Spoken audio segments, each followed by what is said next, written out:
Okay, hello and welcome to the Daily Roto Premium NBA Show. This is the Friday, April 2nd edition. Andrew Barron here, Christopher Pacheco here. We have 10 games this evening to talk about, and basically every team is on some end of the back-to-back. There's like 4 that aren't. So we will do that. Pacheco, feels like we haven't done this in a while. It was only Monday. It was the last time.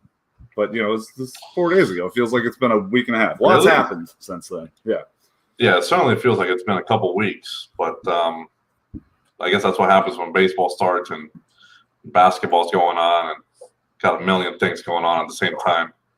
Yeah, America's Pastime decided to start every series basically in like frozen northern hellholes in April. I don't know what they're expecting, but it's like 38 degrees everywhere. Sure. I imagine that's like pandemic travel related somehow, but still, like they don't, typically you get more southern and western series to start the year. Right. Hosting. Right. Whatever. Not a baseball show. This is a basketball show. And so the Pelicans, they're playing tonight. Not many of them are playing tonight, but some of them are playing tonight. You want to talk to me about which ones? I guess, yeah. We'll start with the Pelicans. There's certainly a few messy teams in the slate. It's not just the Pels, but right, their opponents, the Atlanta Hawks. Both teams are on the back end of a back-to-back, and the Hawks have notable names out as well. Yeah, so baseball has its challenges right away with weather issues and the northern places, and the NBA has scheduling issues. Sure. Because every team is on the back end of back-to-back nowadays, and these guys can't get rest, and they're getting hurt. And the thing that is happening that we thought was going to happen is kind of happening to the NBA. Everyone's kind of falling apart. The Pelicans are certainly one of those teams. They're not going to have Brandon Ingram tonight. No Zion Williamson. No Lonzo Ball. On top of that, they're also going to be without Josh Hart's services, which is just awful. Really, really awful for this team. Josh Hart is someone that gives them a lot of minutes, especially with all the other dudes around. He played 46 yesterday in that overtime game against Orlando. So his presence is going to be missed for sure, because now the Pels, I think they're going to have to do something weird here and potentially start Kira Lewis Jr. at a guard spot and potentially play Naw at small forward. And then Bledsoe as a shooting guard or something like that. I think something like that's going to happen in here, unless they want to start Wesley Wundu over Kira Lewis Jr. I think that's another potential thing to happen here. But the Pels yesterday, Andrew, they played 8 guys, even though they were pretty battered and bruised. And I think tonight you could see something very similar. We're projecting minutes for Wenyen Gabriel and Najee Marshall. It wouldn't surprise me to just see like one of those guys instead of both of them. Neither of these guys were able to get on the court yesterday. But again, without Josh Hart, at least one of them is going to have to go out there. What we've seen out of if Gabriel does play and does play a little bit of a significant role, he's really not relevant for DFS because he just doesn't do much on the sample that we've seen. So the main plays here in terms of the guys that are going to do a lot, Naw is going to have to carry the offense tonight for sure. Eric Bledsoe yesterday, as good a game as he had, Andrew, he really disappointed me in some ways on his rates. Like he only had like a 16% usage rate with all these guys out of the lineup, and it was Naw who really had to do, carrying the bulk of the offense. So, the thing that comes to mind here when I saw this Pelicans Atlanta game is I think there's a good amount of systemic risk for both teams. I think especially for Atlanta without the guys that they're not going to have tonight. I think it's going to be tough, and I know Vegas is kind of accounting for that with a 113. Total here, or 213, I should say, total for both of these teams combined. But I think there's a little bit more downside than that. Yeah, I think that's right. It's pretty wild, man. I mean, we've got Bledsoe and Alexander Walker and Kyra Lewis and James Johnson are like the four plays that will just be on, coming auto loaded. And the thing is, like, all four of those dudes are best with the ball in their hand. So it's going to be a little bit wonky. I think Bledsoe will kind of continue to take a back seat. That's the thing is, like, with all these guys out, Alexander Walker, he's fine. He's happy to take a 35% usage. He'll just do it. So, there are plenty to go around, but he will take his disproportionate share. The other three guys will definitely get owned a lot too. And then for Atlanta, you've got no Trae Young, no Danilo Gallinari, in addition to all the bodies that have been out for a while. And they will also be insanely popular. So there is some merit. I think what you were kind of hinting at is, like, maybe because, like, nearly every lineup in DFS contest tonight is going to have some players from this game. And it's probably going to work. But there is, like, maybe not go crazy, but make a chunk, or, like, if you're MMEing, make 30% of your lineups where you just do not have players from this game to allow for that potential of it's just a trash fest. Because I think that is possible, and it's certainly more likely than the ownership cumulatively or whatever that's going to be on this game. It's just going to be absurd. Like, it's already kind of broken the slate. So it's a weird one. I do wish the price tags for a lot of these guys kind of changed overnight, especially for the Pels, and they just didn't. Because we knew that there was a chance that all these guys are going to miss again outside of Josh Hart. And then, Jimmy Johns is still mint priced on both sides. Kyra Lewis is still really, really cheap. Noah is a little bit more expensive because now he's in the sixes on DraftKings and 5,800 on FanDuel, but it's still not enough to capture that 40 burger that we're projecting here on the medium side. And so that's the one thing I wish happened on the Pelican side, that it's not just the projections are huge with all these guys out. It's just that from a value perspective, they're going to rate as monster values, right? Because their price tags are so tiny around the industry. That it does make it a challenge, and I do agree with you that you should make not all of your lineups, obviously, but some semblance of lineups that don't have anyone from this game. Because on the Atlanta side, we're not going to have this team is just battered. They're not going to have Young. They're not going to have John Collins, Danilo Gallinari, Cam Reddish, DeAndre Hunter. I mean, goodness, that's a starting five. That's literally a starting five essentially there for Atlanta, and so Clint Capella's projection is jumping off the page. And yesterday I loved Capella. Tonight, Andrew, for some reason, I'm looking at this projection and it just scares me. It really scares me. The usage is scaling to 23% because there's no Trae, right? And I just, this offense is just not going to operate the same without Trae. And then now you don't have Rondo either. So, we might get Lou Williams as a starter. I think that'd be pretty cool for Lou himself. But the way that, and for Capella, right? But, if this offense doesn't really have a standard point guard, I worry that Capella's not going to get those, those pick and rolls to the hoop and those easy dunks. You know what I mean? So I think that projection tonight carries certainly a level of fragility that I haven't really seen out of Capella this season. But he's going to pop as a monster value on FanDuel. So that one seems really tough to me on how to, what to do with it. My initial inclination was just to take an underweight position on the back end of a back-to-back. I wonder if you have any takes there. Yeah, I mean, he's a center, and you're relying on a 47-point projection. It's not, oh, cool, he's going to get a lot done, and if he gets 40, that's a smash for him. It's like he's going to have to get 60 to be a tournament winner. He's pretty expensive, and you're hoping for a lot. And I agree with you. The loss of Trae Young does hurt his offensive game, even though in theoretically there's more shots to go around. But Trae's gravity creates a lot of those looks for him. Now, I will say that Lou is probably, if Lou starts, which you'd assume he would, that is, I think, better for Capella than we realize.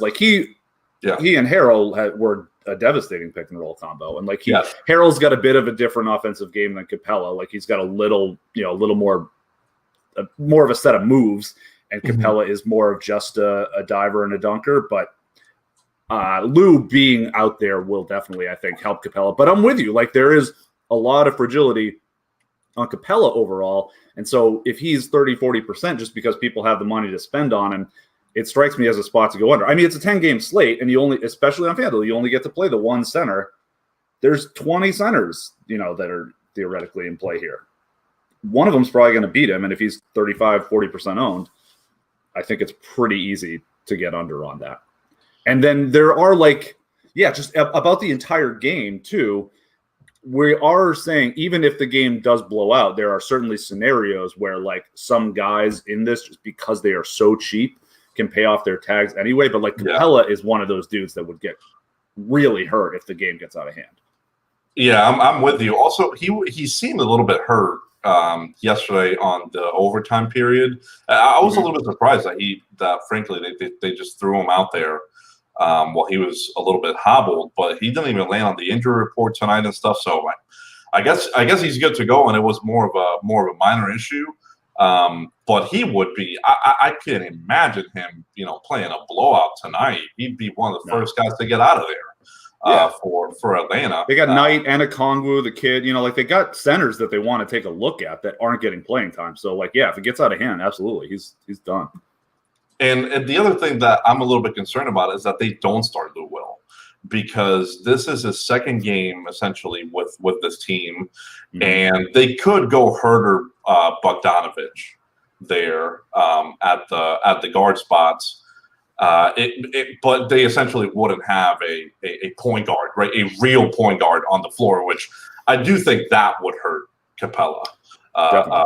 Definitely. If Lou Will were to start, I would prefer that, frankly, because I think Lou becomes an even better DFS play. I think his minutes could reach, 27, 28 in that scenario, and I feel a little bit more comfortable overall. But this, I don't know, Andrew. This game, to me, I know there's a lot of value, but I feel like there's a good amount of systemic risk that is very difficult for the eye to catch right away. I agree with you. Absolutely. Well said. Golden State and Toronto also may have some of that, but they specifically will be both missing their starting point guards this evening. So there's a lot of value and a fair amount of chalk opening up in this game as well. Let's talk Golden State first, where Stephen Curry will not be playing. Yep. So what that's going to do for the Warriors is Jordan Poole is going to draw the start here for Golden State, and in that way they do get someone that can shoot the ball, not like Steph Curry. Obviously, no one can do it like him, but it gives them the floor spacing. And Poole has been shooting the ball better, certainly way better than his rookie season this year. They've been throwing him out there for a lot of minutes in these situations without Steph Curry, and he's just 4,200 on FanDuel. That struck me as a really, really tough fade at that pricing. Andrew Wiggins, on the other hand, he's another dude that has gotten some really big rates. The assist rate has also been pretty big for him without Steph Curry, and his usage has been around 27, 28% without Curry this season. But now, Andrew, we're not getting him in the mid-5s. We're getting him in the 7s. Yep. So I did like that, because now, Wiggins, if he gives you the 50, 60 burger, it's going to be at 4-5% owned. And I love that. So I think Wiggins now is at a place where I actually like him in tournaments, even if the price tag now is a little bit more restrictive. But he's not going to be chalk. So I do like that for him.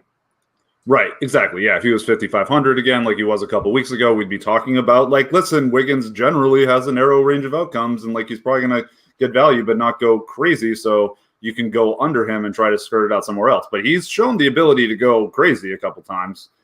So at 7,600, if he does, I agree with you. I think that's a pretty sharp move. It's leverage off of his own teammate in Jordan Poole, and it's not like money is tight tonight. It already at 3 hours before the slate starts, we just got tons of value. So like it's not difficult to pay up for Andrew Wiggins if you want to.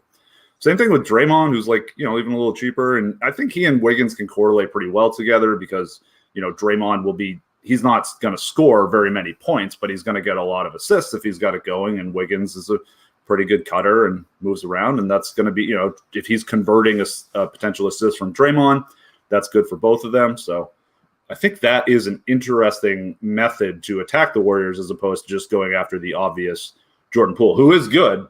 You know, who's been very good. You know, he's only played 350 minutes this year.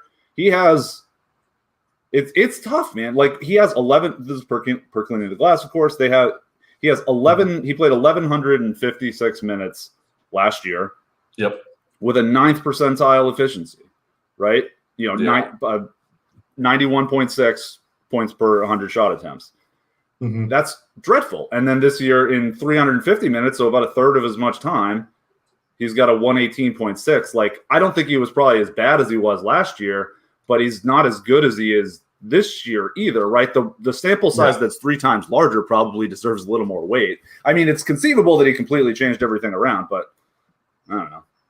I sort of doubt it. I think he's going to have some bad shooting nights. So if he's the really popular one, then yeah, I think it makes sense to try and dodge him a little bit with his own teammates because there is a lot of value in this game. There's also value for the Toronto guys who will be popular. Yep. Fred VanVleet looks to be one of the most popular expensive spends, but what do we got on the Toronto side of the ball?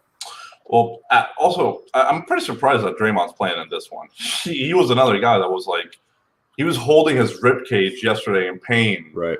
And it couldn't really walk to the other side of the floor, and he's probable tonight. I don't know. I would like to confirm his status. That one to me seemed like, nah, this dude is sitting tonight, and now he's probable. So,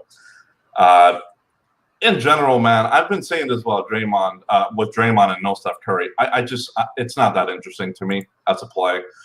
It burned me really bad once. The other times it didn't.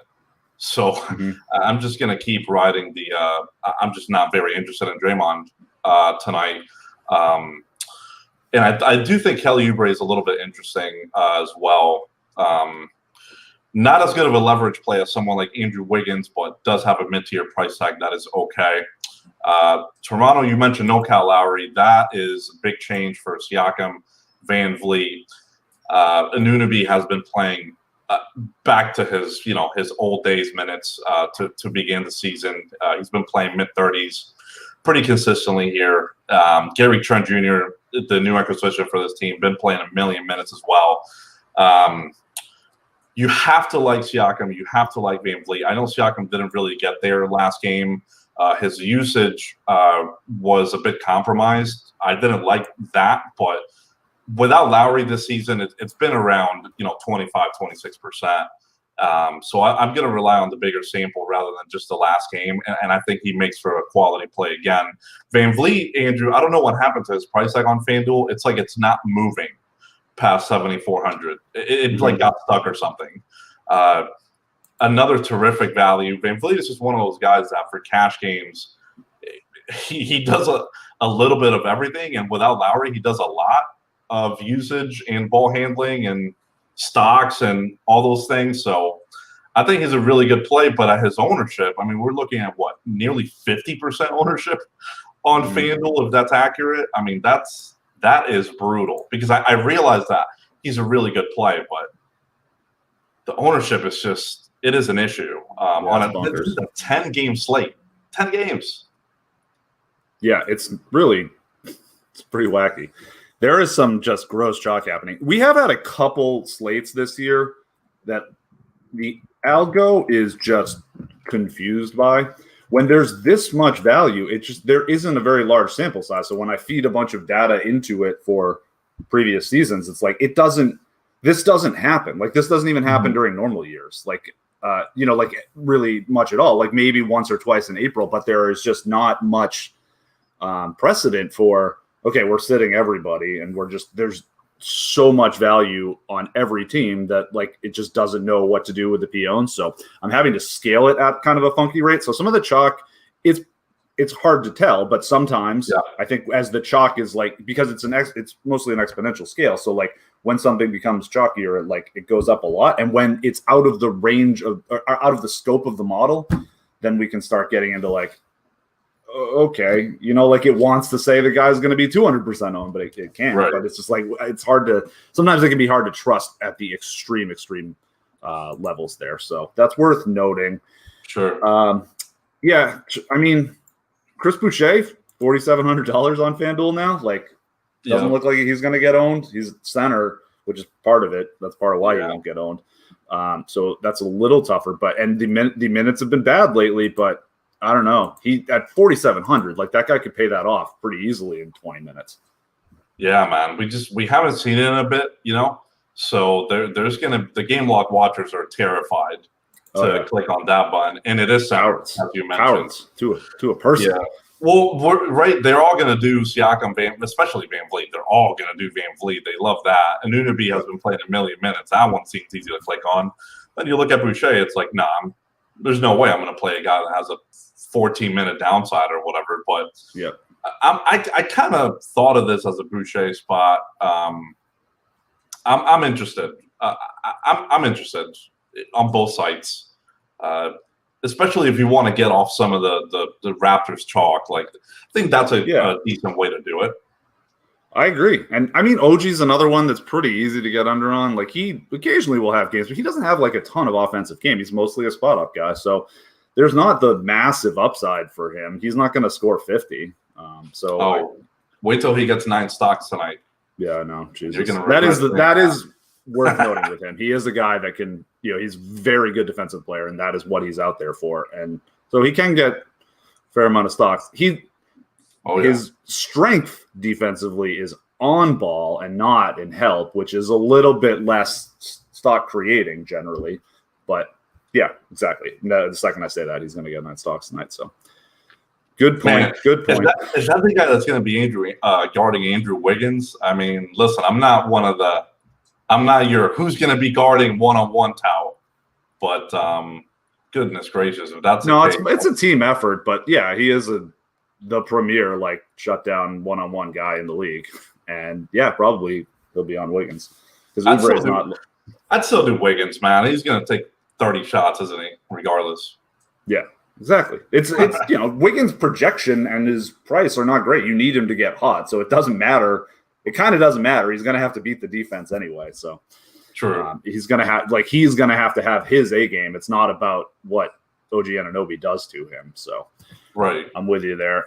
It is worth noting, I think, with Boucher, if Baines starts, that is probably even better. That's better for Boucher. And we're not expecting Baines to start, but he does sometimes. It's hard to tell. There were some quotes about him wanting to start.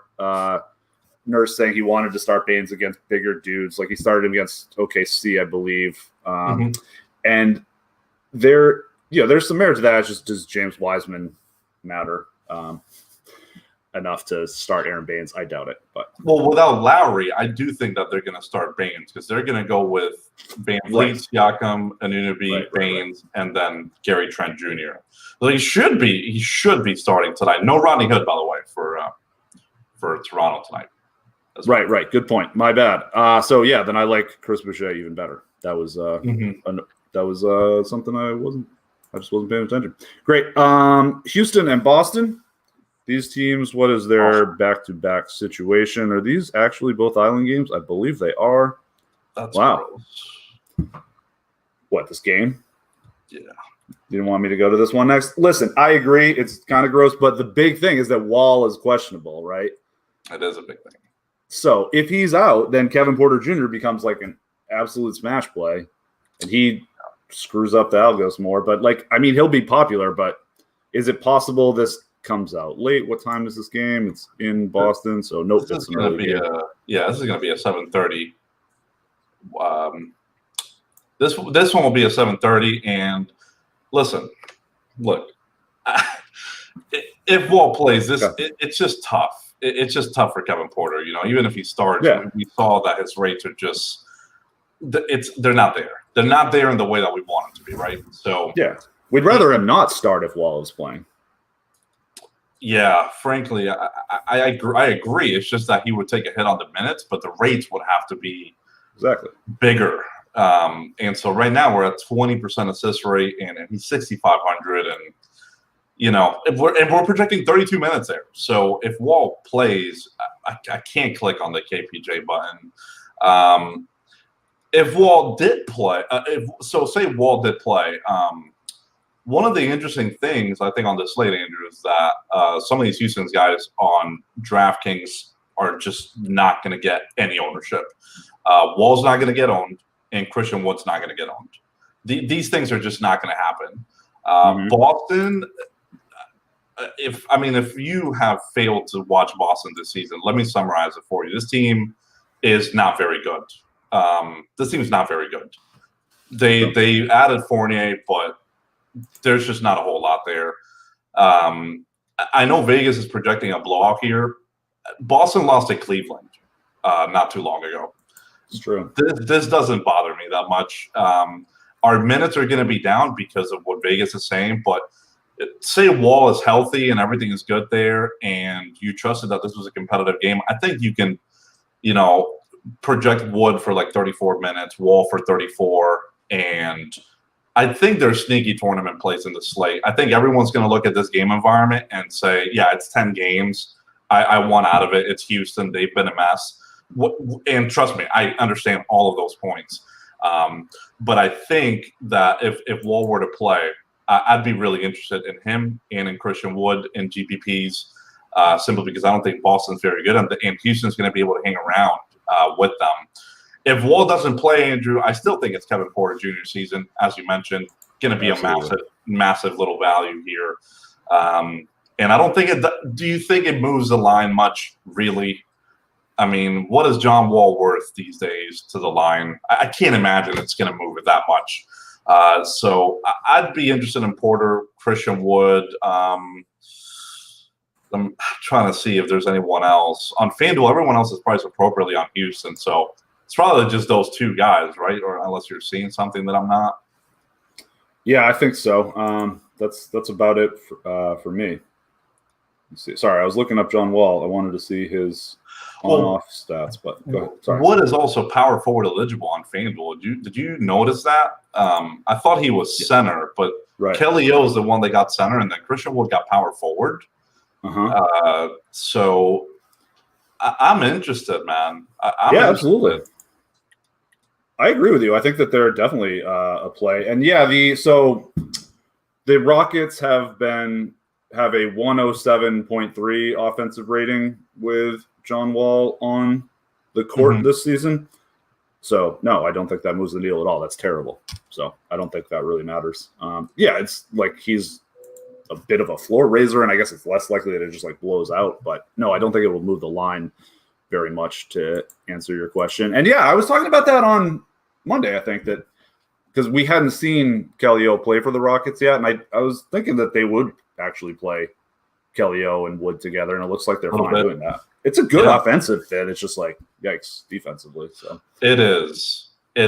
I wish Kelly O was a little bit cheaper to be able to recommend them, but not starting and playing mid-20s minutes at these price tags is just not going to get it done in DFS. And then everyone else on the Houston side is just, too pricey. Tate, House Jr.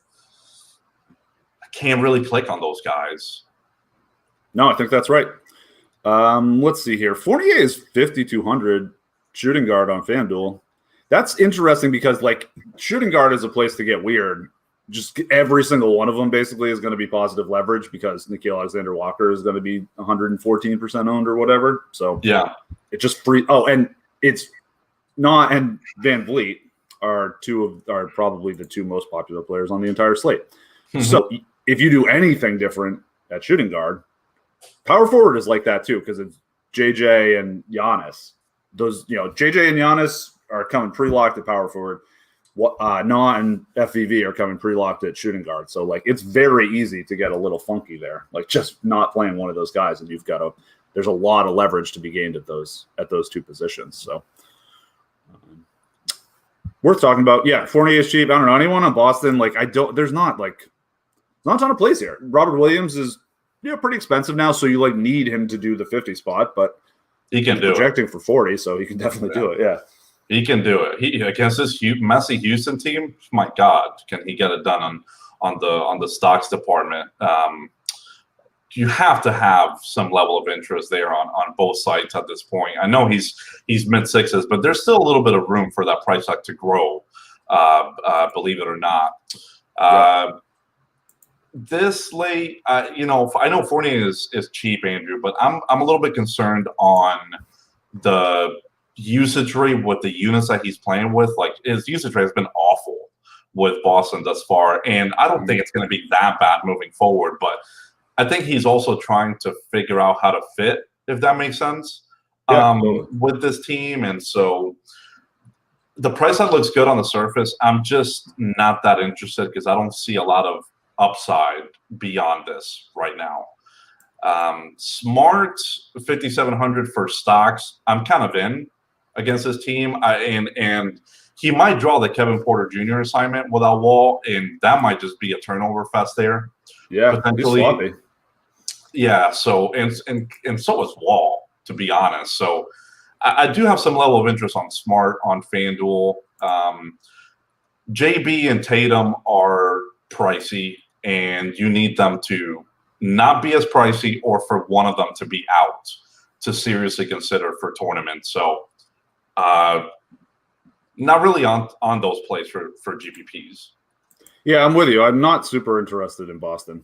So, yeah, Smart definitely makes some sense. Just want a way to get weird at shooting guard. He is capable of kind of taking, he does a lot of ball handling. He generally is passing, a couple passes ahead of time. So he's not like monster assist or usage guy, but he's got the ball a lot. So there is upside for him to accumulate some rates on certain nights if it just turns out that way. Let's go to let's skip that because anything against the Knicks is no fun. Charlotte and Indiana. Yeah, we can do that one. We could do that one. We do have a big question mark. Let me see. I don't think this has been cleared up. Sabonis for Indiana is still questionable. Yeah. Which as you know, that's a big hit for Indy if they don't have him out there. They are favored in this one by 5 points. It kind of struck me as Sabonis is going to play that at least the line. But if he's not out there, we should get Dougie McDermott starting. And I think the rates are going to open up for Brogdon and LeVert. And that would be awesome for those dudes. Andrew, I think they really need that at this point for DFS to rate as better plays at these price tags. They need someone to be out. And if that happens to be Sabonis, that is just phenomenal because the assist rate for Sabonis is so high that it's gonna mess around these guys. So I think that would make Brogdon and LeVert a little bit more playable. On FanDuel as it stands right now, and even on DraftKings, I don't think you can play LeVert. I don't think that you can do this at these price levels. Brogdon, a little bit interesting. He's always interesting to me in cash games, but in tournaments, I haven't seen the big minute ceiling, and that's something that concerns me. Yeah, that makes sense. I got a tournament play for you. We have the Charlotte Hornets, who are the third worst team in the league at turnovers. Granted, a lot of that was LaMelo Ball, so they are better without him on the floor. As far as turnovers go, not overall. But we've got a $4,800 backup point guard that is the best steals guy in the league. He's had a triple double with steals not too long ago. I don't want some TJ McConnell crazy stats. He's cheap enough that he can pay that off in 24 minutes. And what you need out of him to pay stuff off is 5 steals, and this is a good team to attack that with. Let me check point guard as a whole just to see if it's a really crazy thing to do. So we got Poole, Kyle Lewis in the low 4s on FanDuel. I'm looking on FanDuel because on DK, TJ's 4,900. I don't think it's as interesting on DraftKings. So you feel free to correct me if I'm wrong. But I think you're right. But it is worth noting that DraftKings tonight is going to play more like FanDuel.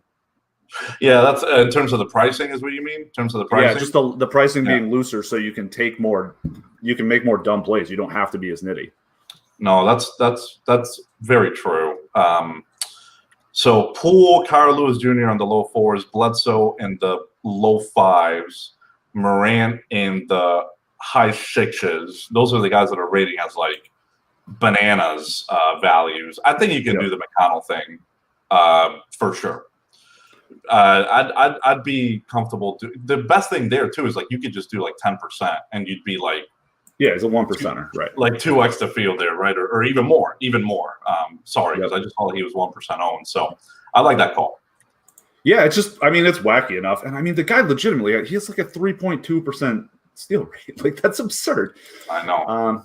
It's really, really good. So I don't hate it. So that is a play for them. What about on the Charlotte side of the ball? It looks like, is Gordon Hayward, what is his deal? I feel like I had a note about him earlier. Well, his rates have been pretty nice with LaMelo, at least, pretty consistently. Yesterday was a disaster. But could we just chalk that up to blowout and, Brooklyn being so much better than this team? Yeah, probably. I guess you could say that.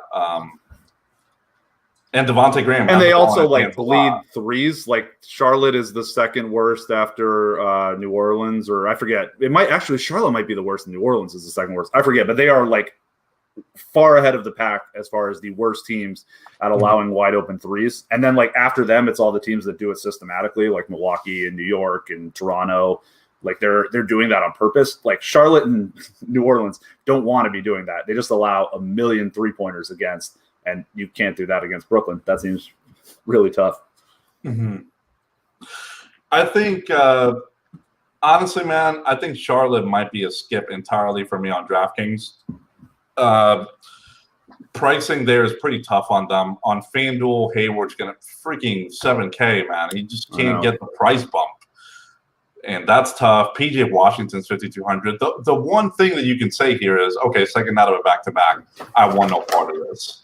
I think you can do that on the Charlotte side, even on FanDuel. It's a 10-game slate. Like at that point, you're just saying, okay, Gordon, don't blow, don't go nuclear and break. Right, score 32 points or 35 points. Yeah, like he's not winning tournaments if he scores 35, 36. If he hits his projection like on the nose, like that's not a tournament winner. And PJ, true of everyone. But yeah, PJ's the other one that can really hurt because if you fade there and he's having a good game and playing 35 minutes and getting the stocks, that will hurt.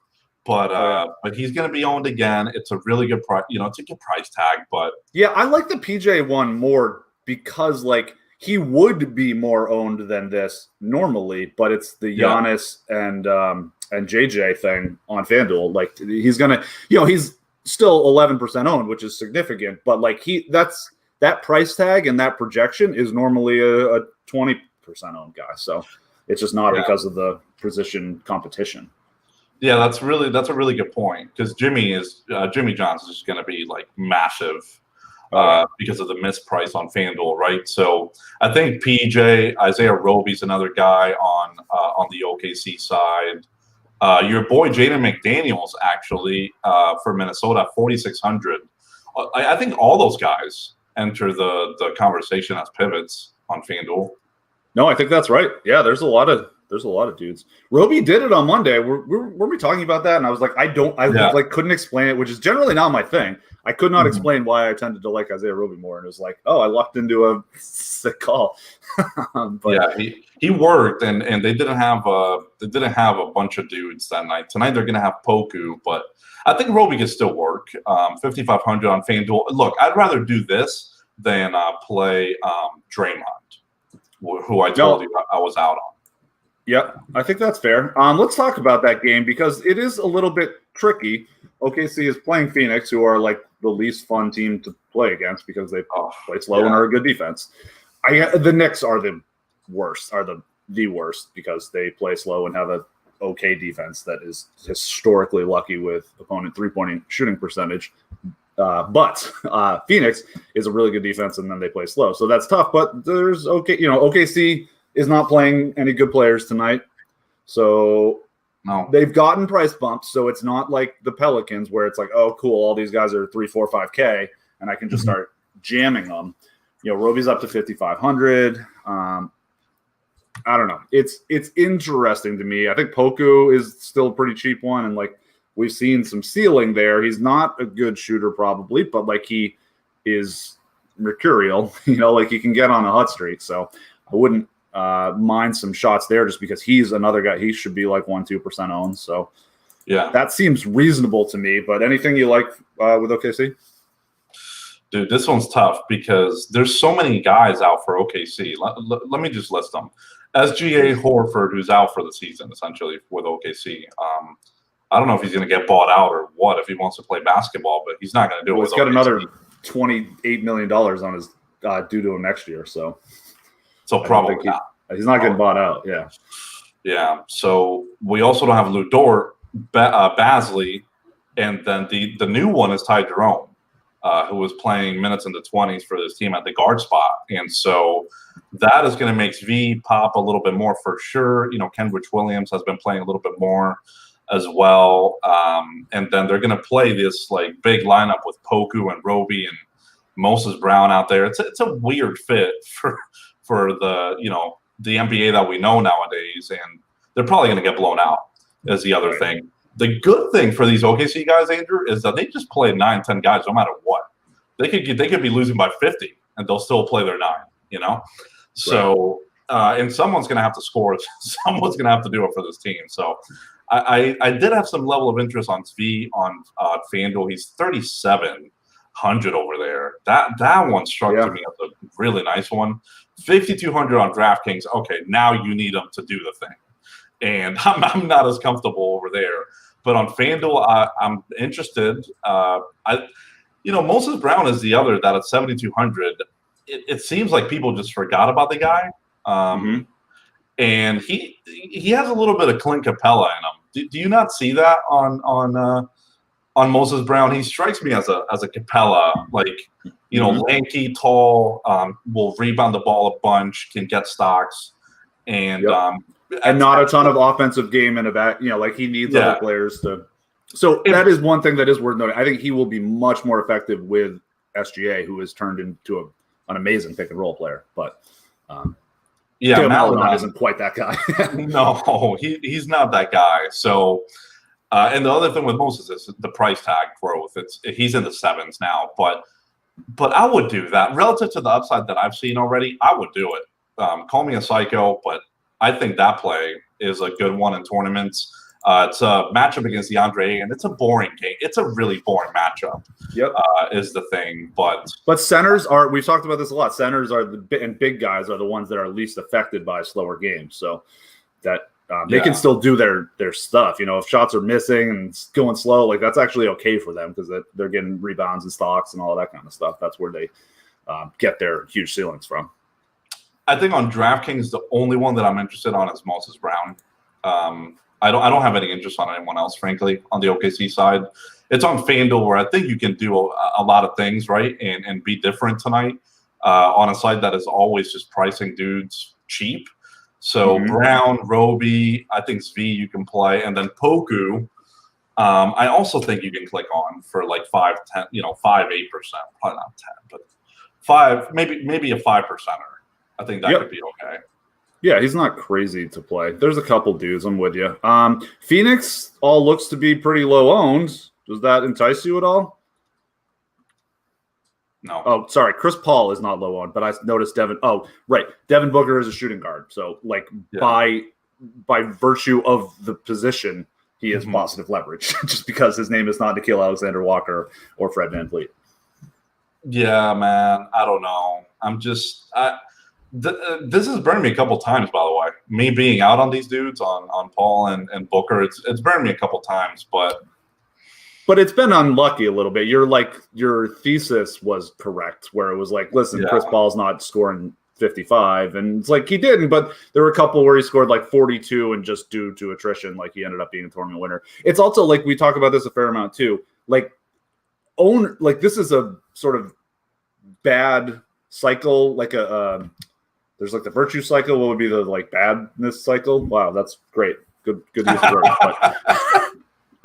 But self-fulfilling prophecy kind of thing. So like when a guy is more owned by nature as well, he is more likely to be on a tournament winner, even if he's not that great, because he's on so many of the damn lineups, right? Like you're not hitting the like theoretical nuts very often to win a tournament. So, if you got two guys that are 60% owned and they're just okay, like even if there were much better plays per dollar out there, if they hit everything else right, or if all the tournament winners are low owned, like if all of them are except, then it makes it much more likely that those guys actually end up on the tournament winning lineup, just because there's so many damn lineups in the tournament with them on them. Mm-hmm. Yeah, that makes sense. That's what happened with Chris Paul the day we were talking shit about him, basically. So yeah, I mean, look, I don't have a problem with the projection. I'm just saying, like in tournaments, I don't think this is a good play more times than not. Same thing with Booker. It's just the way they're priced and the way they're like vulturing each other. And I know Booker has a really good usage rate, but it's annoying. He's not really getting to 50 plus consistently. Right, he doesn't do a whole lot, but usage, so it's tough for him to get there. He's got to score 35 real life points to get you a 50 spot. So that it's like Beal. It's like Beal and Westbrook, to put it to you in that way. But obviously, CP3 is not Westbrook. But no, it's considerably better. Right. Well, right. Not as a fantasy player, though. Yeah. No. But yes, I understand where you're coming from. But like, it's enough where it's clearly removing some rates out of Booker and DeAndre Ayton. And it's annoying for DFS. It's annoying more than anything, because these guys more often than not are not going to land in a tournament winner. Yeah, agreed. Some tournament winning plays could easily be in Minnesota and Memphis. You mentioned my boy Jaden McDaniels earlier. I hate, you love to see it. You got all these touts out there. Everyone's talking about him now. Like they're the guy who was there first, man. Who was saying, listen, he's better. He's better than Jared Vanderbilt. The answer to that was Mike Schmitz. I listened to him on Zach Lowe, a couple months ago, and he was like, "Yeah, McDaniels is like a real dude. He was like a real prospect in high school." And then I started watching him closer, and it was like, "Oh yeah, no doubt. Like this guy's really good." So it's nice to see it happening. But that's worth listening to Zach Lowe and his guests, because that guy's like he's probably the coolest person in basketball. I think Duncan and LaRue are like my favorite analysts, but they're weirdos, which is okay. But anyway, another one of my boys, Justice Winslow, a less fortunate one of my boys, will not be playing in this game tonight. He probably stinks. But what do you got for me here? It's a good game for fantasy. It is a good game for fantasy, and Ja is still cheap on FanDuel, dirt cheap, 6,800. He shouldn't be priced that way. He should be in the sevens, and it's annoying me because I know he hasn't really gone there a lot of times this season. But don't let that cloud your judgment. This dude is still pretty good for fantasy. And a sick matchup. Minnesota's pretty fast, and they're not good at defense. And, no, it's a good spot. It's a really good spot for Ja. It's also a good spot for Joval. Like Joval on the floor. It's going to happen tonight. It's been happening recently for Memphis. He's been playing 30 plus in a couple games here in a row. And then for Memphis, we should hit on their injury report, because Grayson Allen is questionable.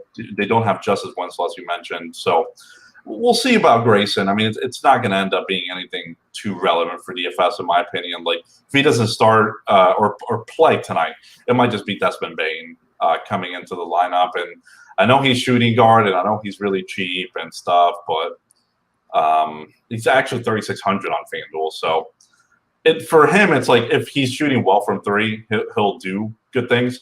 If he's not, he's not going to do anything for DFS. Right. I think that's totally fair. Those guys do. I think Bane, you said he's 3,600 on FanDuel. That's an interesting way to make so Ja is going to be chalk, but a way to eat that chalk that makes you weird. Like, again, this show is us basically saying, okay, here's the obvious play, but here's something else you could do. We're not saying do that everywhere. Obviously, it's just there's not really a ton of point in talking about the like obvious really good plays, because the opto's going to spit it out. Everyone knows who that is. You listening to this are all pretty sharp people. Like I've worked at other companies. Our subscriber base is is 99th percentile. So that, you guys know how to pick out the good plays. It's just like the wacky plays that'll win you a tournament. We try to talk about, give you a lot of different ways to do it. One thing tonight would be playing Ja with Desmond Bane, because there's definitely correlation there. Desmond Bane needs to hit his 3-pointers, which will likely be assisted from Ja Morant. And then Desmond Bane is going to be a 1%er, and you are taking a position of your own away from Fred VanVleet or Nickeil Alexander-Walker. So that's enough. That's a way to play Ja, who is, negative leverage because he's so popular, with making your lineup positive leverage.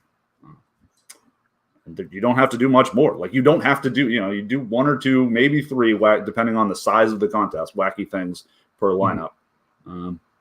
But, otherwise you can pretty much play it straight. What do you think about Towns tonight? What about Towns? Man, he is so expensive on FanDuel, but does it even matter tonight with the level of value that we have? It probably doesn't matter. I'd rather play him than Capella, I think, with the 3K difference in price, just because that price doesn't really matter, and it's he can beat Capella by 20, no problem. Capella failure, but no, he can do it. No, he can do it. Shoot, even with a good, say Capella meets his projection, but Cat just does a ceiling, then he'd still beat him by 15, 20 points if Cat really goes nuclear. I think that's a possibility.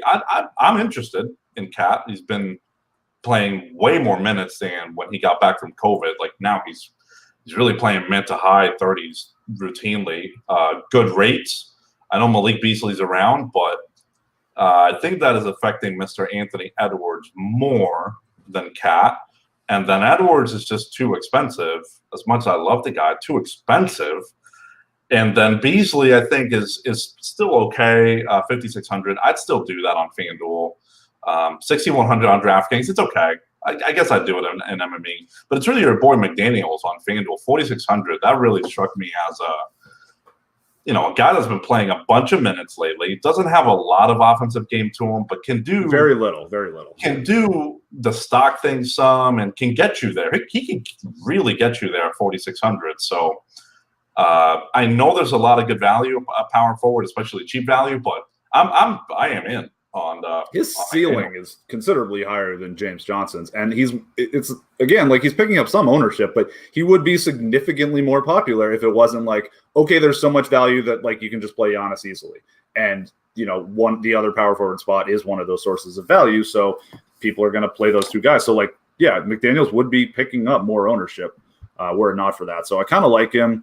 Towns it's weird. Yeah. Normally I would say this is not a good night to go after him, because it's okay, we've got Giannis and Luka on the slate and he's basically the same price as them.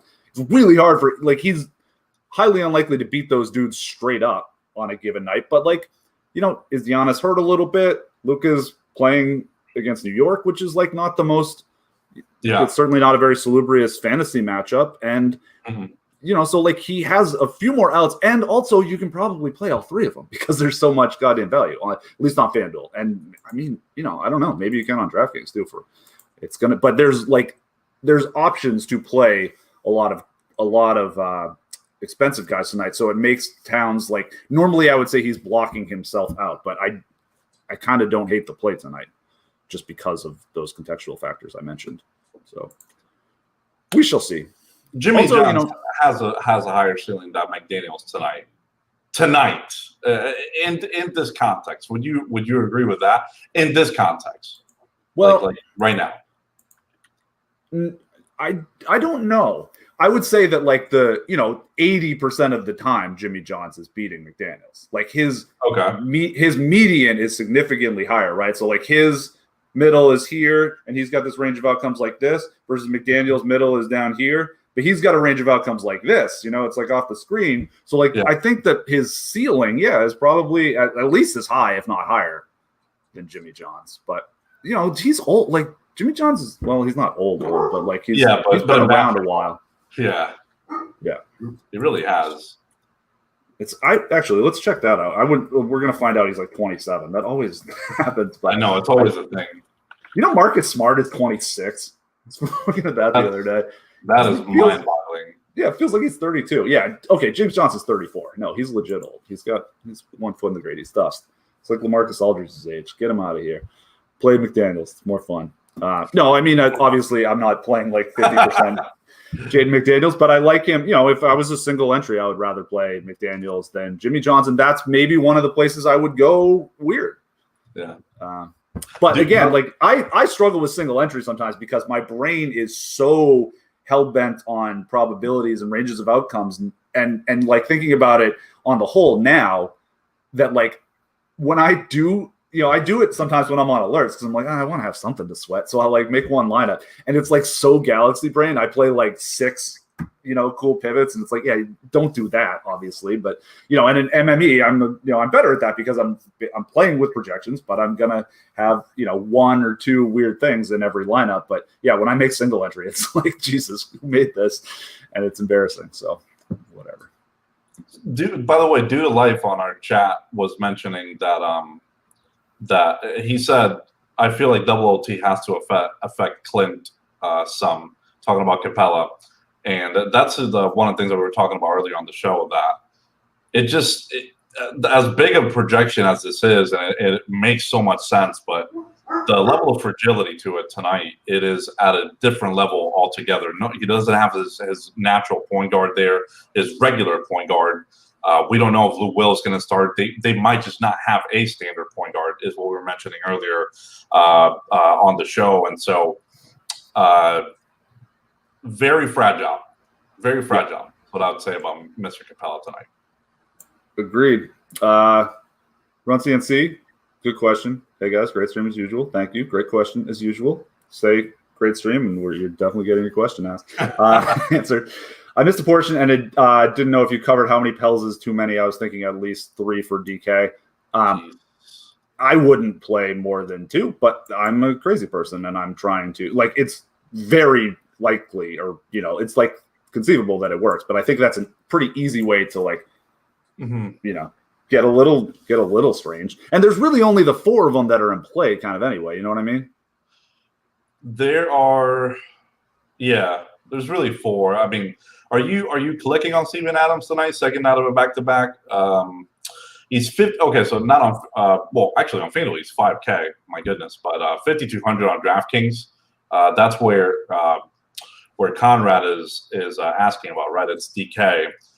So you could argue that Steven Adams is a 5th. For me, he wouldn't be. I would just be considering the 4 main values there, Andrew, and I think I'm kind of with you, man. I think I would. It doesn't change anything for Adams. Like, it doesn't matter how many guys are out. Like, Steven Adams' role doesn't change.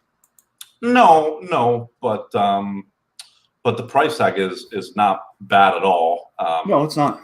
It's just he also doesn't have a big range of outcomes either. So he often falls in that bucket, and in tournaments that's just not enough.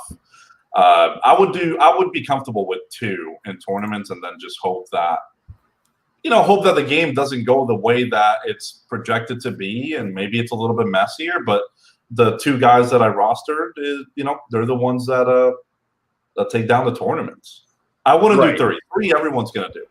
3, yeah, 4, exactly. It's too obvious, and like, we're not saying that's not a good play. Like, it's definitely a good play to play 3 Pelicans. They're really good values, but like, they're probably not all just like, you know, when we're talking about tournaments, and granted, the bar for this is much lower when the price tag is much lower, like smashing the projection. But you know, it's going to be hard for, like, not all 3 of them are going to have the ball all the time. Like, I might just do, like, I'd be like, I think it's probably a negative correlation with the rest of them. So I'd be playing kind of him by himself, and then the rest of them I'm a little more comfortable with together, if that makes sense. That makes sense. What about, so on DraftKings, what you should be considering is, say you do, all right, you're very comfortable doing the 3 Pels thing, right?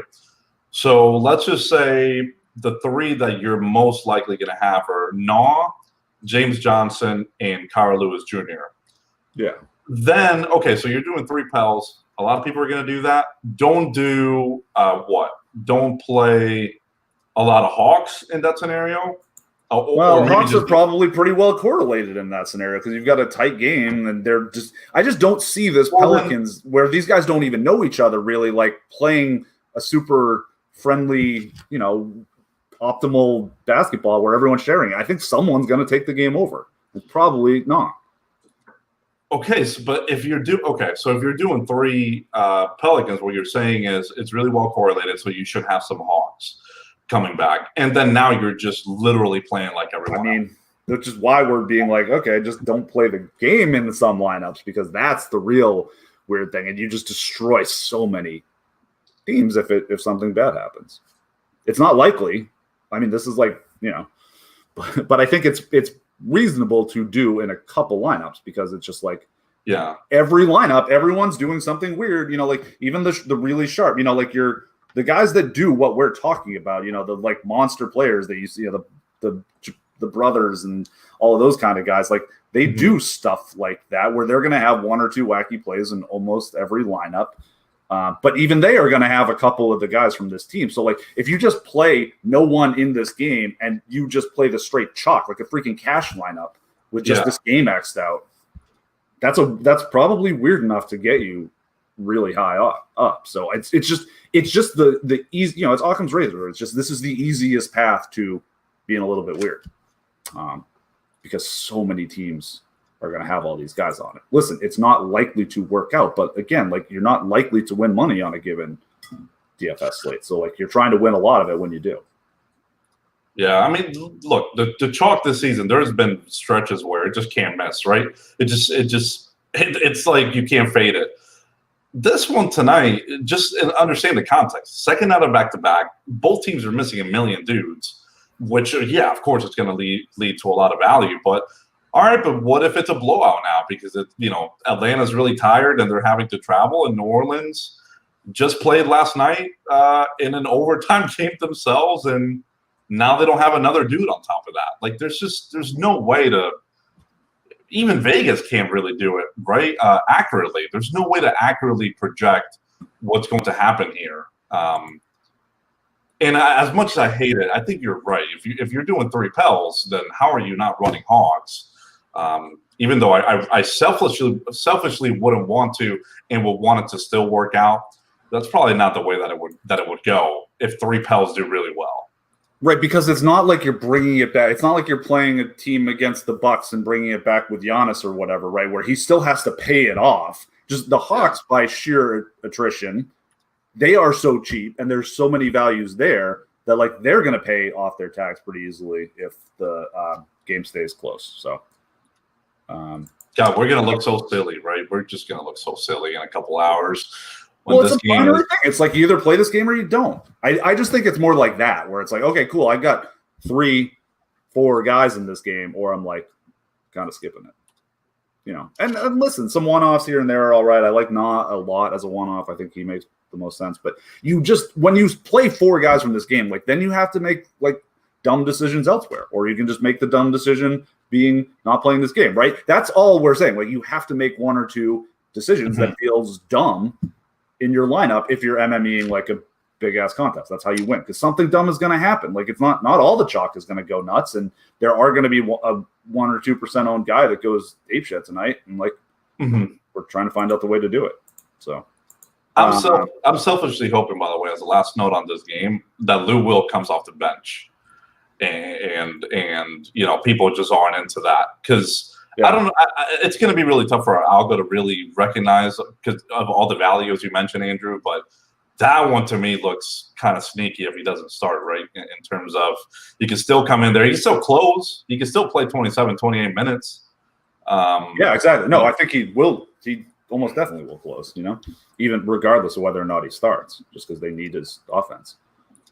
Yeah, I am into that that is a sort of a leverage play. I know he wasn't having the best year as a Clipper, and you could argue he's older now. I mean, you can't really argue that he is older, but maybe his ceiling isn't the same that it once was. But if you're really still a believer on Sweet Lou, I think tonight is a good night to have some exposure there. He's going to have to do a lot of shooting and a lot of ball handling, and even if he comes off the second unit. Yeah. I mean, he's having the least efficient season he's had since 08. Or sorry, 08-09 with Philly. So Yeah, like he's got a very long track record of being a much better offensive player than this. I think he'll be all right. And yeah, people aren't into him. Great. And he's a, he's a good play. Will you talk about Chicago and Utah? And I will be right back. I realized I left something on the stove and I have to take it out before I burn my house down. So Chicago tonight, they have the same dudes on the injury report, which is this is not shaping up to be great for Chicago here. They have Levine and Kobe White on the injury report again. They're not going to have Garrett Temple, that's for sure. But the spread is to like 12, 13 points here, and there has been no update provided on Levine, and so my thinking is he wasn't going to play in this one. I'm surprised, frankly, that he's questionable. But the Bulls are kind of doing weird stuff with their injury report and not really telling us their hand. So that's a problem. Here's the other problem that they're going to have. If Levine doesn't play here and they're going to start bigs again, like last time, I was very surprised that they didn't use the guard and went with Patrick Williams at the 2 and started Laurie and Thad and Vooch. Yeah. That is going to get – they're going to get put in a blender against Utah. Utah's just going to smoke them. Absolutely. So I'm surprised the spread is only 12, to be honest with you. Like this feels like it should be a 20. I mean, obviously you're not actually going to do that, but this screams blowout to me. But to you, Levine doesn't play, right? Is that where you would care? Because like I think the thing is the Bulls like made this nice acquisition in Vooch, but he's like a terrible guy for Utah. Like his offense is really good. More in the half court than in transition. Utah's defense is still just unbelievable in the half court. So it's not like as big of an offensive thing. And then you can't, I've talked about this all year, like playing centers, you kind of can't play a traditional center against the Utah offense and like not give up 1,000,003. So it's like, it's just kind of deadly. They'll play him anyway, obviously, but I think they're going to give up a ton of open threes. Well, I got news for you. They might play 3 centers tonight because if Levine doesn't play and they are going to do the same thing as last game, just because it kind of worked against Phoenix, which, I mean, they lost. So Thad's actually fine in that situation because he is more of a wing kind of guy. Like, he can switch and run around. Yeah, like, he's fine. He'll be fine to play out there. But you kind of want him as your center and then, like, not, defensively anyway. I mean, I agree. But you're going to have Laurie and Vooch and Thad on the court. I mean, I'm all for that. I'm saying it should be a freaking 20-point spread. It's going to be bad. There's no way. I hope that Levine plays for them, because if he doesn't, matchup-wise, this just screams hell for the Bulls. Patrick Williams is an awesome defender. But outside of that, it's going to be a problem for this team to really contain Utah at Utah. Because it's a team effort to like what Utah does offensively is just spread, pick, and roll, and so it's not one guy stopping one guy. Exactly. So like, you can't. It doesn't matter how good your individual defenders are. Your goal is not to shut down Donovan Mitchell. Like that doesn't really matter. You've got to be able to cover all the ways that they move the ball, or you're just going to give up open threes every possession. And it's that's why the Clippers have been kind of low key crushing Utah. Because they switch everything and they can handle that. No, Chicago wouldn't. Chicago wouldn't be able to handle that. And I really, they got Don Mitchell back for this one. They are full strength. To me, Andrew, when I saw this game, I said, "Oh my goodness, Rudy Gobert, he's gonna smash." He's the only play in this game I'm really interested in. I guess the long story short of this. Yeah, he to me looks like such an awesome pivot off of the Capella chalk. Yep. Such an awesome pivot. I think he's a little bit more expensive on FanDuel than Capella. But same projection, $700 more, but who cares? I mean, essentially, who cares? I mean, look, is there blowout risk there? Absolutely. Is he at risk of missing a full rotation? He is. He is. That is the risk. If he doesn't and he plays the fourth quarter, this is Smash City. There's blowout risk for sure. Is there blowout risk in New Orleans and Atlanta? Absolutely. It's two bad teams. When you have bad teams, we've talked about this a lot, that's what makes there's just a wider range of outcomes for bad teams because they have a weakness whether or not we even know what it is, that when there's some kind of weakness, does the other coach figure it out and exploit it? Like there's just, it's a 1-point spread, but there is significant blowout risk in Atlanta and New Orleans. And some of the dudes, whatever, like they're going to play anyway just because there aren't enough guys. Capella is not one of them. He's not playing the fourth quarter if that game blows out. No, and Rudy didn't play last night either. And Rudy didn't have to play 2 overtimes and play 45 minutes yesterday. Capella did. And that's just one of those things that, like, from a projection standpoint, unless we were to reduce the minutes or do something to the projection, it's not going to know it. We're essentially throwing 33.5 against a Capella saying, hey, go out there and do the damn thing again. And bodies, especially for center, they don't respond that way a lot of the time. So no, and he's had a lot of injury problems in his career. It's hard for big guys get hurt more. And, the longer your body is, the further away your extremities are from your heart. And so the harder it is to pump blood to it. Like, that is science, B. Science. Well, here's math over the science, or you can't. I guess you can't really do that. Have science without math. Yeah, you can't really do that. So I'm going to retract that statement. But here's math for you. Both have the same optimal percentage on FanDuel, essentially the same projection. One is going to be like 10 times as owned. Yep. And it's that range of outcomes thing. That's why Rudy has. That's why, even though their price tags are so different. Not so different, but why, even though they have the same projection, their optimal probability is this. They have the same projection and the same optimal probability despite different price tags, which I think, is not intuitive to people, but that's what the Sims do. They understand variance, and Rudy just, the ceiling is absurd. Like, he could do so much against this wretched Bulls defense.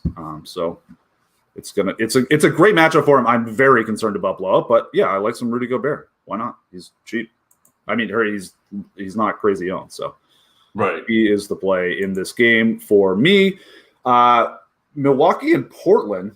Oh man, we've got 3 more games and we're an hour and 10 minutes in. This has been fun. It's we take 3 days off and we're just going for it. But I guess you're with us now. So Milwaukee and Portland. Yikes! This is Portland all year has been an incredible offense and terrible defense. And like over the last 2 weeks per cleaning the glass, they are the number 1 offense and the number 30 defense. It doesn't get any better than that.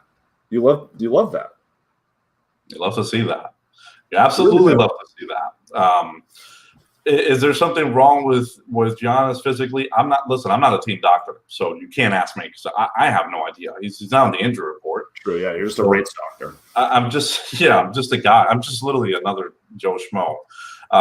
So I don't know what's wrong with Giannis, but I can tell you that his rates recently with Drew Holiday have been affected more than they have been in the past this season. So from a rates perspective, I can tell you that like that's been happening to him. Is he going to blow up soon here? Probably. Yeah, that's also probably going to happen. You can't keep Giannis to 40 FanDuel points every night. So he's going to do the damn thing here, and he's one of the premier spends in the slate. And so I don't know what you want me to tell. You know what I'm saying? Like, is it? Oh, he just hasn't done it lately, so let's fade him. How am I? Like, I can't do that. I cannot do that. I literally can't. So I think he's a play again. Drew has been pretty awesome, man. He really, really has. Drew Holiday's a fantastic basketball player. I have some issues with his pricing, but no issues with his real life basketball skill. Middleton's okay on both sides. DraftKings, I'm probably out actually at 8K. It's Devin Booker-esque. It's Devin Booker-esque. I'm out on DraftKings there. Okay on FanDuel. I'm in on Lillard. I'm in on CJ. And absolutely. I'm in on those guys, and then I'm out on everyone else on Portland. Yeah, I think that's fair. I mean, Giannis is going to be very popular. You can afford him. It's easy. And then, like, Lillard is not really. Like, Lillard's the cheap stud, or like the lower-owned stud. So, yeah, freaking jam Lillard, obviously. Like, what are you worried about? Whatever. Drew Holiday's a good defender. Cool. Like, we've seen Lillard do the craziest shots. Like, I'm not worried about that. It's Lillard have the shot. Is he shooting 55% from three tonight? If he goes 9 for 15 from three, then you smash. And I don't think Drew Holiday is really the guy to have much to say about that. It's really, defending threes on their own is like, it's more about not letting them get off in the first place.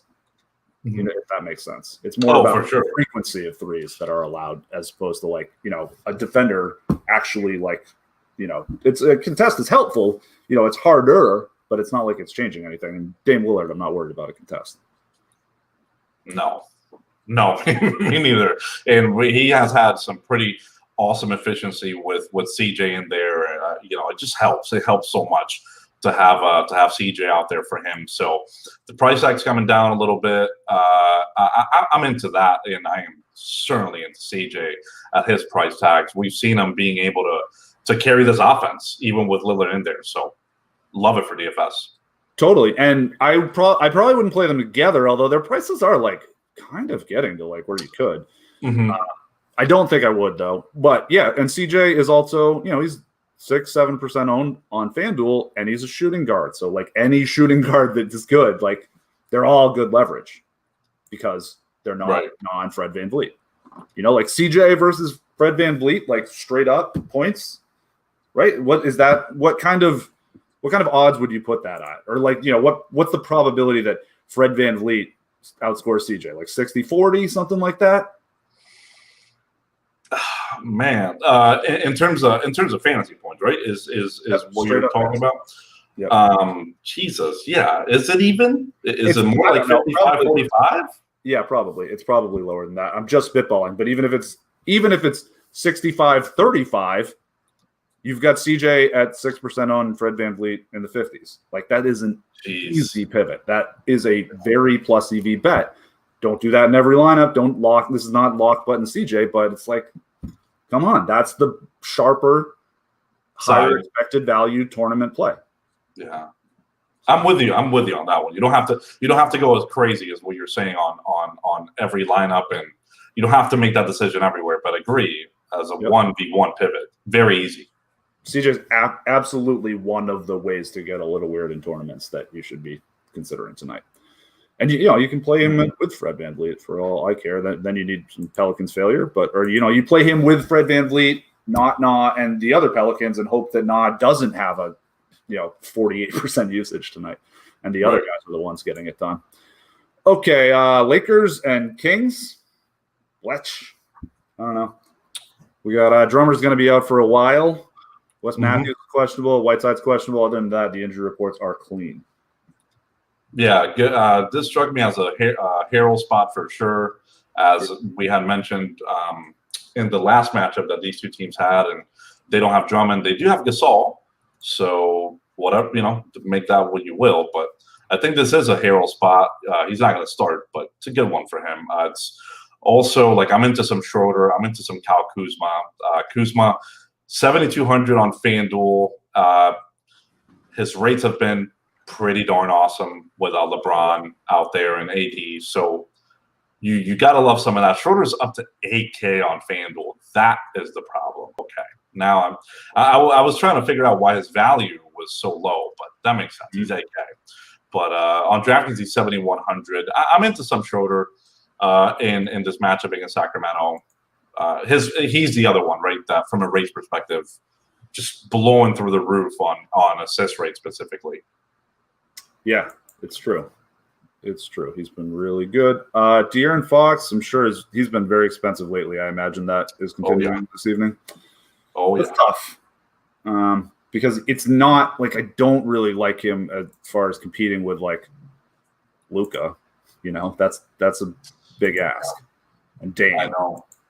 Like I'm more comfortable playing Dame, hoping that he hangs with Luka than De'Aaron Fox. And De'Aaron Fox is still getting 7% ownership on FanDuel. I know. So that's a kind of a bad play. I feel like, like I don't know. Maybe I'm being the idiot here. It's listed as positive leverage, but I like the Dame. I don't know. The De'Aaron Fox ceiling is very, very appealing, of course. Yes, it is. But the Dame 75th percentile game versus the De'Aaron Fox 75th percentile game, I absolutely trust Lillard a bit more there. That's fair. I think that's really fair. But what I would say on Sacramento, man, is they're playing for, they're right on the play-in game potential, right? I told y'all they're a pretty good team now. Yeah, dude, the thing is, they're kind of going for that, and so they're winning games, and they're playing like a playoff rotation essentially. So you could get Fox 38, 39, 40 minutes. You know what I mean? And that would be a little bit different than Lillard if he was held to 36, 37. So to me, I think Fox is still very much a play, very similar to Lillard on the median side, and really on a lot of the projections, but a little bit more expensive on FanDuel. But I wouldn't let that detract. I would still play it in the slate. 8,900 on DraftKings. I don't know, man. All right, cool. Maybe I'm too much. You needed to say one of those sentences to get me to buy back in on De'Aaron Fox. So, thank you. I think I'm being too big of a fanboy, but I really think he's a pretty good play tonight. Maybe not a great one, but a good one. Yeah, he's real expensive, but there's so much value. You got to start playing some. You can get some studs. That's another strategy to get a little weird tonight is okay, sure, play all the cheap chalk studs. It's going to be hard for them to fill. And then get funky with your expensive players. Play all the 8, 9, 10K guys that are less than 10% owned, along with James Johnson and Na and whoever else that is really obvious and free. I mean, this is probably horrible, I guess, as we transition to the last game, but This is horrible. I really shouldn't even say it, but here he goes. Luka tonight against New York, man. I don't know. I hate the way the Knicks play. It's 1980s basketball. They play so freaking slow. They play good defense. I'm worried that in terms of Luka's ceiling is what I'm referencing. Not about the projection, but when I saw this game, I didn't think Luka 80 spot. Here it comes. He's probably going to do it now that I say that, but it didn't strike me as that. So someone like De'Aaron Fox against the Lakers without all their dudes, frankly, to me was a little bit more attractive as a single-digit tournament play. That's blasphemous, literally blasphemous. But no, I'm kind of with you. It's ugly. I have not cared. I don't care about Luka matchup or whatever. Generally, this is hitting kind of every contextual factor to the point that I'm Luka not crazy owned, and I still don't really love him tonight. Does Dallas play tomorrow? Dallas play tomorrow, probably. I think Dallas plays tomorrow. That is both teams do. I don't like that. I don't like that. But the thing is, if Luka has a 36-minute game, whatever, he's just going to get rested tomorrow potentially anyway. So I guess it wouldn't matter for tonight. But if they are planning on playing him both nights, and this game is a little bit out of hand in the fourth, you might not see him. Is the other risk. I'm not trying to look for ways to fade him. I'm just saying the things that I've seen out of Dallas recently is to rest Porzingis and Luka. And these back-to-backs. And last five, it is worth noting that, the usage is still there. It's 34.5, which it's, 36 on the season. Our, algorithms base rate for his usage is 35.8. But all our stuff on assist rate is about 45, and it's only been 30 the last 5 games. So, oh, yeah. Yeah, that'll he's not really rebounding either. But he's in a bit of a slump. I don't know if he's hurt, what it is, but so that does kind of say of course, just play him, you idiot. He's gonna bust out eventually. Yeah. But yeah, I'm with you. It's not my favorite. I mean, I am all about Luka if we're anyway, and then it's he's 20% owned, which is pretty low considering there's this much value out. I'm there. I'm there on all the points, which is probably going to come back to bite us. But I think it's smart to at least mention that to everyone, and then let them make their own calls. The Knicks are rolling into this one a little bit banged up, by the way. should know that Derrick Rose is still Derrick Rose is still Q, but so is Bollock and so is RJ Barrett. Mm-hmm. That is not good because Barrett is a dude that plays them, gives them a lot of minutes in that starting lineup. Rose, I guess Rose not that impactful as Barrett, in my opinion. But if you have a situation where all these dudes are out, that's not good. But it's going to result in potentially some DFS value. Like Alec Burks, I think, would start to be a thing maybe at these price tags. Because the thing is, he's down to mid-fives, Andrew. So he's not cheap. So he needs a lot of guys to be out. But this might be the spot where these guys are out. So that one I'd keep an eye on. And same with Julius Randle. His rates would be a little bit higher if you don't have RJ Barrett and Derrick Rose out there. Yep. And Dallas, I remember early in the year they were just getting dusted on their defense was terrible. It's been good, pretty good lately. Like they've got their dudes back. Kleba is pretty underrated. I mean, we all hate him because he's 3,800 every night, and it's like, well, I guess 20 points is like enough to get you into an optimal lineup, and he stinks. So like, don't play him in DFS. He's just got a very low range of outcomes, but he's a really good defensive player, and like I don't, that he'll be tough for Randall to do stuff against. But if Randall has these dudes out, would you be interested? Just because the rates would grow and stuff, or is the matchup like a real? I suppose so, but like assists are a helpful part of Randall's game too. I mean, granted, whatever. It's not like missing RJ Barrett is really going to hurt his assists. That dude can't shoot, so right. I don't know. I suppose because also then it's another pivot from the James Johnson Giannis thing. It is. It absolutely will be. So is Sabonis, I guess, but Sabonis banged up. I think I'm out on that, especially on the nines. I'm out on Sabonis. Yeah, he's so dependent on physical advantage, and so if he's banged up, that would really tend to make that a little bit lower. Okay, well that's the games you got. I mean, I feel like we've sort of been hitting our wrap ups along the way, but any last words for the people tonight?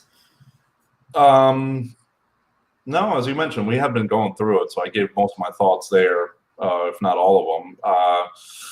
I would definitely, this is kind of redundant, but I would definitely pay attention to the alerts. I think there is stuff on Houston that is impactful to the slate. New York, as we just mentioned, impacts the slate. Indiana, Sabonis Q.